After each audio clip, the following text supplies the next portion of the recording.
Makaba kanalima afuro bulwa totoko barararana jala tamto jolo kayo lafa tanda tengenya biwa kayo sif hawaya techa YouTube ko yaro kesate banana itu abdi sata shomaje haramo makasa gerrakitan sina YouTube tayin piate mare YouTube sina dua kautani sakalewa kayo akaratan esi jejonja YouTube sina harara kasi lalabo tadada farfanale garara akkasumas asoosamu tafi sinaale garara kan isin dhiyeessuta mare isin YouTube sina dua kautani sakalewa kayo akaratan isin jechuudha hundumti keessan like share fi subscribe gochuudha akkasumas miseensa keenya taatan isin gaafana maal kana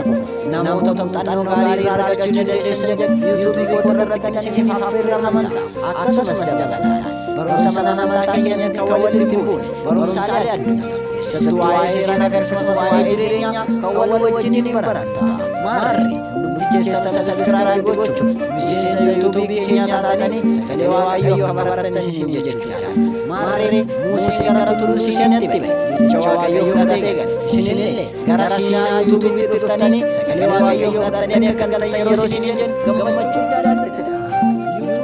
Sina subscribe gochuudhaan miseensa taatan affeerramanii jirtu. Nageenya waaqayyoo lafa sirriitti isin